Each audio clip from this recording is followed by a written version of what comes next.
It's funny because not just surfing, but I think everything in life, right? It's like You that. try, and you have these super high expectations, unreasonable expectations. You're just setting yourself up for that stress, anxiety, failure, like all of that comes with it. And as soon as you let go, it's like, oh damn, Yeah. the best moments are born. And I mean, so in Hawaii, surfing, but let's kind of get into like, how does yoga tie into all that? Is that just overall health, wellness, fitness kind of thing for you then? Yoga? That's how I met you. That's why. Yeah, so actually I started practicing a ton of yoga because I was running my business, or I just started it. Because I was living in Kaohsiung where there's only one surf spot. And that one actually just got destroyed the first year that I was studying there. Like Destroyed? What do you mean? Destroyed. We call it pazang. It's like, it's this concrete triangular big They have them in thing. Japan too. Yeah. It's to break the energy, right? Yeah, and then it just accumulates sand, and so everywhere, like where the waves were breaking, was sand. So our spots were gone. So I was basically, I stayed there to surf and study, and then I was only studying. I'm like, oh my god, now I got to drive all the way south or east to go surfing, which is 2 or 4 hours drive one way. Dang. Right? So I started practicing yoga. So I found this amazing yoga studio, and then that's what I did every single day.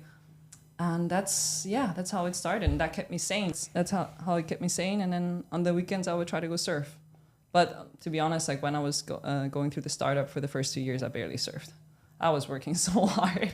So it's surf first, then yoga second for you, if you had to put. No, surf definitely first. Yeah. Because if anybody today went to your Instagram, they'd be like, "Damn, look at like she's fitness lifestyle." Yeah. Right. Absolutely. Yeah. And is that for you? It's not. That's normal. Yeah. Like I just work out 2 times. Like, what's your workout schedule like? Right now I don't have a schedule, but I exercise every single day, and the most I will exercise is 3 or 4 hours. You know, like intensely, and if it's a little bit, then it's just an hour or an hour and a half. But at least hour. Yeah, every day. At least an hour every day. But mostly I do twice, right? Like either I train and I surf, I train and I walk, or like yoga also it's also exercise. It depends on what kind of yoga. The kind that you're doing, like the first time, right, when we were shooting for Newly app, it was like it was literally a course. Mm-hmm. So that kind is what kind of yoga? Because you were doing some breathing too. And yeah. Yoga includes so much. I mean, there is, if you want to exercise, you just want to train your body, get strong. Like there is, those flows or just like strength yoga, power yoga, what it's also called. But otherwise, I mean, yoga is so much more than just training or stretching. It's actually a lot about meditation and peace and mindset and life, Yoga is a whole philosophy. Yeah. So it's not a religion though. It's not a religion. No, it's a philosophy, I would say. Okay. And so when you said life, I mean, that's deep already. Yeah, it is. Because yoga is a lifestyle or a way of living, actually. Yeah. So how can you do yoga that's not what most people think is yoga?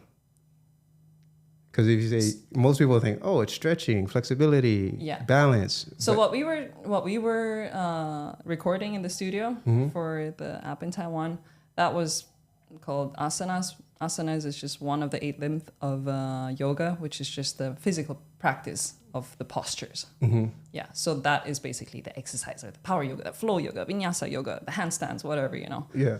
Yeah, and then there's the other things, which is, I actually forgot. I have to look it up again. But I mean, there's like meditation, and there's, the philosophy behind it. There's a lot of breathing. Breathing is one of them. Yeah. So you can just sit there and breathe and meditate. That's yoga, for sure. And then if you go out and you do good deeds, you're trying to live the philosophy of yoga. That's also yoga. So you're actually doing yoga 24 hours if you're really like a yogi, You're in it, right? Yeah. And there's no break because, I mean, as long as you're conscious, Yeah. I guess you could be doing yoga and sleeping too, but... Yeah, sleeping is also part, actually. Right. Yeah. There's a way of a yogic sleeping. Wait, what is it? What does that look like? I think I gotta remember now. I learned that 2 or 3 years ago. I think it's lying on your left side.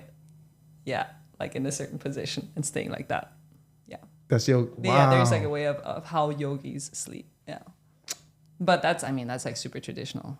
That sounds like to me like you're at a monastery and you're Yeah. like. So if you're talking to like the older yogis, the one who come from like old tradition, they don't look like us. They're not there in the freaking leggings and, you know, like the sports bra doing some hot yoga. No, that's not what they do. They're like there with their grown beard, embracing their natural human being, you know, talking always about, their way of living and like how everything is one, how everything is a circle, and, you know, how there's in and out and black and white and everything is mixed together. That's what they talk about. Are you religious? No, I'm not. I don't have any religion. You grew up no parents, not in Switzerland, not in Thailand? Yeah, my dad, well, he's not very religious, but yeah, he was in a church before. And I went to like religion course, that's what it's called, for the first like 6 years. But then I skipped. I was like, I don't really see life that way. So hey, I get it. I get it. I mean, it's just like, I think when you travel a certain amount, you're going to be exposed at some point to heavy religion. Mm-hmm. And so for someone like yourself who's well-traveled like yourself, then I'm like, well, you've seen it all, or at least a lot, and maybe one of them like piqued your interest, or maybe you practice it. I mean, I feel like there is some overlap with the practice of yoga, like meditation, for example, and Buddhism. Yeah, there's a lot of overlap going on. Are you going to be at the temple, you know, and like practicing? Maybe not. Yeah. But there's some things you do that like a 3-year-old will look at me like, yep, that's Buddhism, right? So that's why I asked. Not that I'm like... Yeah, there's definitely a lot of overlapping there too. Because Buddhism originally... Oh gosh, I hope I'm not saying this all wrong, but it came from India, right? Yeah. No, yeah. I don't want to be saying crap here. Yeah. You won't get canceled or anything. Look, we're having a conversation. Like, I don't know either. Yoga came from India too, so you know, everything started there. It's like such an ancient practice. It's like 5,000-6,000 years old, I think. Yeah. So what we call yoga today, they're just laughing at us. You're like, what? It's a product today. I mean, my intro to it was literally hot yoga. Yeah. Which is, come on. Yeah. I mean, don't get me wrong. There's benefits. You feel great, but like, it's exercise. Was that hot? I know that wasn't there like 500 years ago. Yep. Right. I get it. Things change. It's like, I have this conversation a lot with some of my friends about like hip hop. Mm-hmm. And it's like, you can't hold on to 90s hip hop. That's 90s. Like, it's just going to change. It's going to evolve. We're not kids anymore. Hip hop's not what it was 20, 30 years ago. Like, it's different. And embrace that difference. Yeah. It's not going to be what we know of. So I don't feel like even yoga, it's going to change.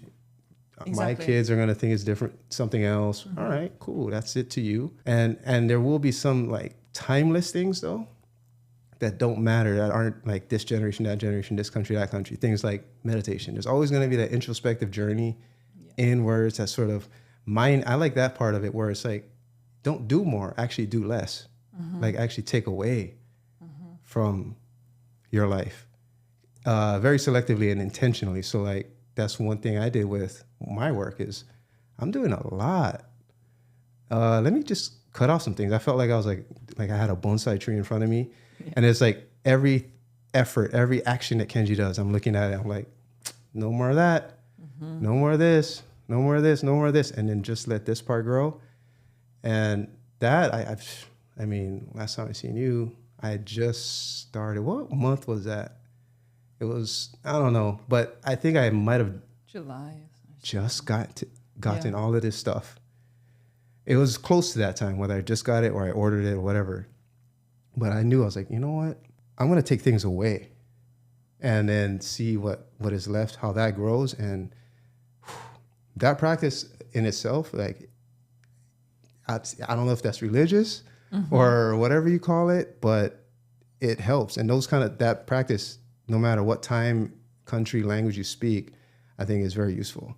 You don't have to do it all the time. Obviously, there's always like too much of anything can be harmful, but like literally like as a practice, it's something I try and do a little more. I'm a little more conscious about. And it you know, it's just me. not my non-meditating ass. Like, you know what I mean? Yeah. You know?